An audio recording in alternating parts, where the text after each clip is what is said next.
Consideration, a consideration is something in return, which is defined in Section 2, subsection D of Indian Contract Act of 1872. It defines consideration as follows. When, at the desire of the promiser, the promisee or any other person has done or abstained from doing, or does, or abstains from doing, or promises to do or abstain from doing something, such act or subsistence or promise is called as consideration for promise. Consideration in simple means something in return. When you buy anything in the from the market, you will get something in return. If you buy car from the showroom, right, you are getting in return what? You are getting car. Now that showroom person who sold you car, he is getting money or cash. So the consideration for you, return for you, something in return for you is car. And for the showroom people or the showroom person who sold you car, for him consideration is cash. For every business transaction, there should be some consideration.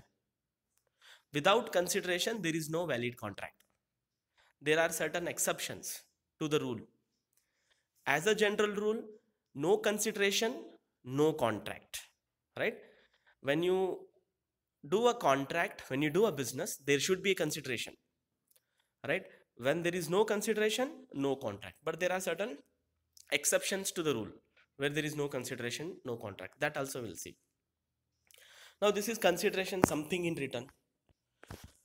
Now, what are the rules regarding the consideration? The first rule is consideration must move at the desire of the promiser. The promiser, where he want the consideration should move, according to his desire, consideration should move. For example, A saves B's good from fire without being asked to do. A can not demand payment of for the services. The reason is here there is no consideration. A has saved the B's goods, right? This thing what he did was just the social cause. This is not a business relationship between A and B. Out of social cause, A has saved goods of B.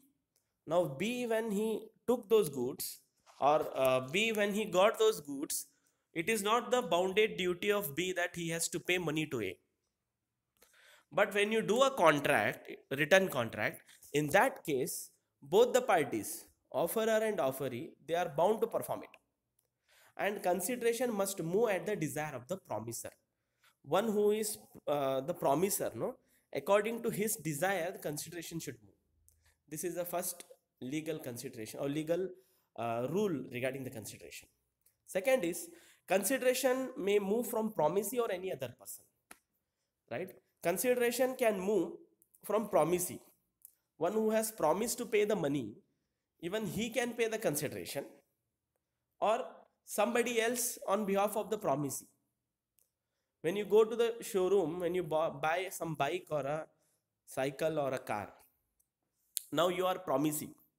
You are promising to a person that you are going to pay some money. Now, on behalf of you, somebody else also can pay. Maybe your parents will pay, your friends will pay. So, this situation, we call it as consideration may move from promisee, must move from promisee, or by any other person, maybe by third party also, who is interested party in the contract, or who is the relative of the promisee. Even they can pay the consideration. Similarly, consideration may be past, present, or future. Okay, so what is the past consideration? See, the consideration paid for past activities or the activities which are paid for the promised kind of debt, that is becomes the past consideration, right? Past consideration. Now, present consideration is at the time of making the contract proposal or agreement, the consideration when it is paid immediately the things are exchanged. Buyer is getting the goods, seller is getting the cash. So here both the things are immediately exchanged. Such type of consideration are called as the present consideration. Now future consideration are those where a promise to deliver a goods to B when the ship arrives, right? So here in future, for the future contract, the consideration will be made, right? Still the goods are not existing, goods are still to arrive from the ship. So for the future goods, such kind of goods, when the consideration will be fixed and paid, those are called as future consideration. So the consideration can be past, it can be present, and it can be future also. So this is the third rule. Fourth is consideration need not be adequate. Consideration need not be adequate. It is not necessary that how much you are selling, same amount you have to get in return. Sometimes you may be getting half amount, sometime you may be getting some more amount, right? So it is not necessary that it need to be adequate, no, but it should be something in the value or in the eyes of law, some value in the eyes of law, then only we can call it as value, right? Like some seller, he sold some house of 1 lakh for rupees 100 to Y. Now nobody else can question him that why just for 100 rupees some seller has sold house to Y, because consideration need not be adequate. Maybe that person who is selling, he may be very close friend, but if there is fraud involved in this, if there is misrepresentation involved in this, then there is a problem. Without fraud, misrepresentation, if anybody is selling the goods where consideration is not adequate, that is also correct. Then consideration must be real and not illusory. See, when the consideration you are doing, it should be real, existing, and it should not be illusion kind of thing or illusory kind of thing. That means are divided in 3 types. First is physical impossibility. When you do a consideration with those things which are impossible to perform, right? Now if you see, X promises to put life into Y's dead wife, should Y pay rupees 500, right? Or if anybody has made a consideration where it is impossible to perform or where it is physically impossible, such type of consideration are not valid. Similarly, legal impossibility. Physically it is possible, but law is making a restriction that you can't do this kind of contract. This type of consideration are illegal, right? Somebody is selling goods. The goods are what? Those are not legal. He is selling some drugs. He is selling some things which are not permitted by law. Now in that case also, when consideration, what you are getting, that is illegal. So it is illegal or legal impossibility. Legally it is not permitted. Then third type of consideration which is not real, it is uncertain consideration. When you don't know the proper price of particular product, right? You wanted to buy some goods and the seller will tell you the price like it is 40,000 or 50,000. 40,000 or 50,000. Now in this case, there is no proper consideration. Why? Because there is uncertainty. You are thinking might be 40,000 and seller may be thinking it is 50,000. If he is not specifying the proper price, then there is no proper consideration at all. Uncertain consideration we call. So the consideration must be real and it should not be any illusory. This is the fifth point. Then consideration must be something which promiser not already bound to do. Yes, if the consideration must be something which the promiser not already bound to do. If you are already have performed your duty and that duty what you have performed, it is already performed by you, and for that you have to get your consideration. For that again somebody is telling you to get that amount, perform extra, that is not a right thing, right? Consideration must be something which promiser not already bound to do, right? Already he has performed his duty, right? Already promiser has performed his duty. Now the promisee has to pay him amount. If he is not paying amount, then he is not following the proper rule of consideration. Then it must not be illegal, immoral, or opposed to public policy.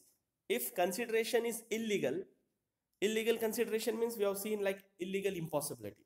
Somebody is selling the goods which are not permitted, smuggling they are doing, right? They are selling drugs, they are selling illegal liquor, alcohol.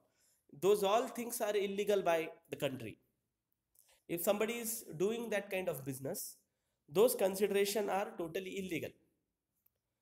Immoral are those which are not supported by the society and which are not having ethics, moral, right? In that case, such kind of consideration, if you are getting, it is totally immoral and it is not accepted.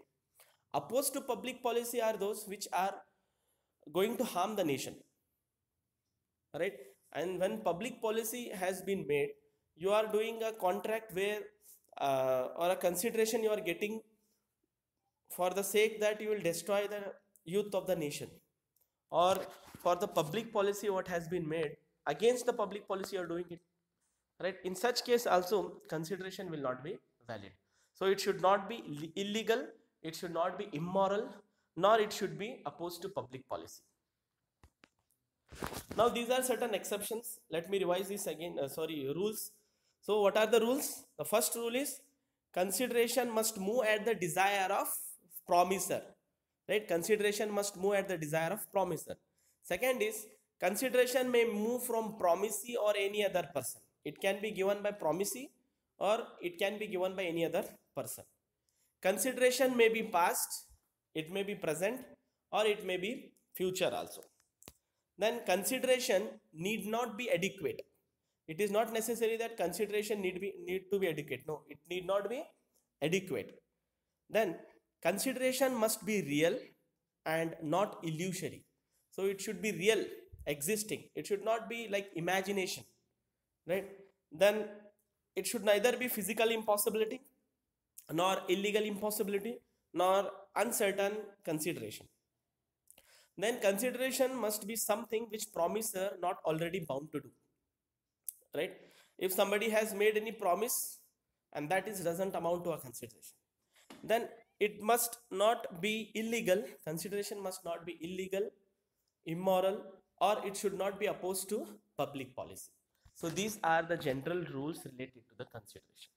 Now let us see the exceptions. Exceptions are said in section 25 of Indian Contract Act of 1875. So what do the exceptions tell us? The first is, what is the general rule? The general rule is that without consideration you cannot do a valid contract. As a general rule, no consideration, no contract. But there are certain exceptions to the rule, no consideration, no contract. What are those exceptions? First is love and affection. If somebody is giving anything in love and affection, then that love and affection does not require consideration. Like for example, a father promises to pay his son 1,000 out of affection and love and registered it. It is a contract, right?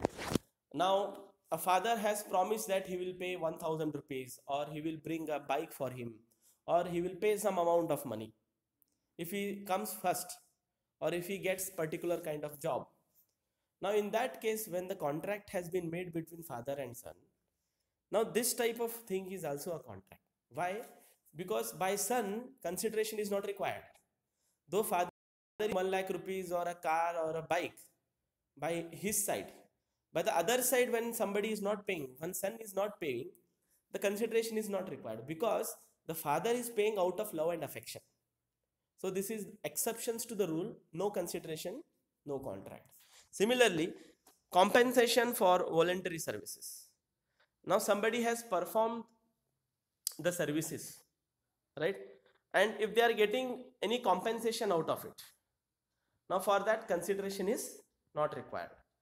Okay, now see, there are some crimes happens in the nation.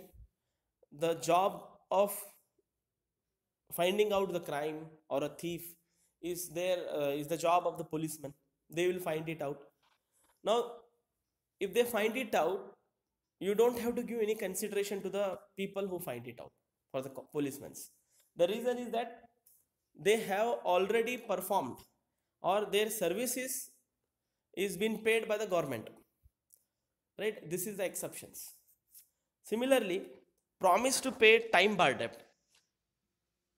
When somebody is paying any time bar debt, right, according to Law of Limitation Act, a debt after some years, if it is not paid, becomes time barred. You can't pay it. So you have to go to court, and again, going to the court, you have to apply it. So you can convert that time bar debt into again a debt. So the time bar debt, payment of it users doesn't require consideration because already somebody has paid it. So in these three conditions, love and affection, if somebody is giving you any gift, right, for gift also you don't require consideration. Somebody gave you a gift, now you are telling that give consideration for the gift. It is not correct, right? Similarly, compensation for voluntary services. Somebody has performed the services. For the services performed, they don't require to give you consideration. Already services has been performed, no? So you should give the consideration for them. Then promise to pay time bar debt is also one of the important example of exceptions to the rule, no consideration, no contract.